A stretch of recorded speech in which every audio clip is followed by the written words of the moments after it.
Құрметті қызылордалықтар, қала тұрғындары, Қызылорда қаласының әкімдігі пандемияның екінші толқынының алдын алу мақсатында арнайы үндеу жариялайды. Қазіргі таңда пандемияның екінші толқыны болмайды деген қауесетке сенген кейбір қала тұрғындары бетперде тағуды және санитарлық талаптарды қатаң сақтауды мүлдем доғарды. Олардың көңіл көтеретін орындарда жиі бой көрсетуі, той-томалақтар өткізу, сонымен қатар отбасылық шараларды кең көлемде атап өтуі, басқа да ырым-жоралғыларға толы кештер мен басқосуларды жиі атап өту көріністері белең алып отыр. Бұл әрине біздің қаламызда санитарлық талаптардың сақталуына және пандемияның екінші толқынын алдын алу мақсатында ұйымдастырылып жатқан шаралардың өз деңгейінде өткізуіне кері әсерін тигізуде. Атап айтқанда, осы той-томалақтарда өткізуші, ұйымдастырушы қарапайым халық емес, әрине қалтасы бар қалталы азаматтар, мемлекеттік қызметшілер, мекеме басшылары әрине осы деңгейдегі азаматтар болып табылады.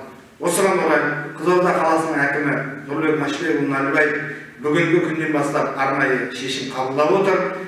Егер де осы тойларды ұйымдастырған немесе осы тойларға қатысқан мемлекеттік қызметшілер, мекеме бюджеттен қаржыландырылатын мекеме басшылары мен қызметкерлер анықталған жағдайда оларға қатысты арнайы шара қолданылатын болады.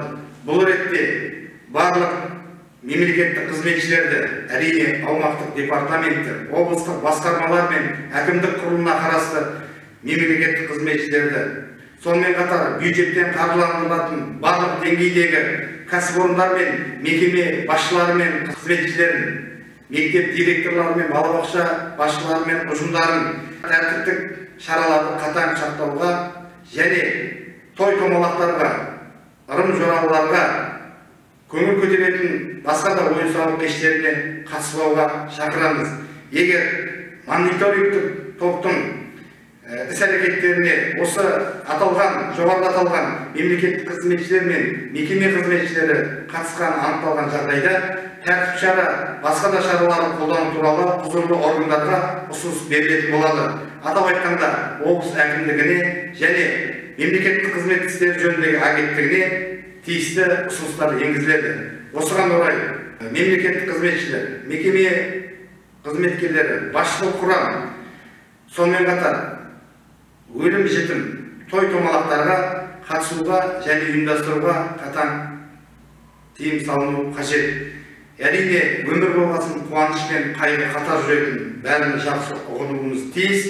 Дегенмен де өлім-жітім орын алған жағдайда адамды көп шоғырландырылмай, санитарлық талаптарды қатаң сақтай отырып, ұйымдастыру қажеттігін тағы да қатаң ескертеміз. Құрметті қала тұрғындары, қоғам болып пандемияның екінші толқынымен бірге күресуге шақырамыз.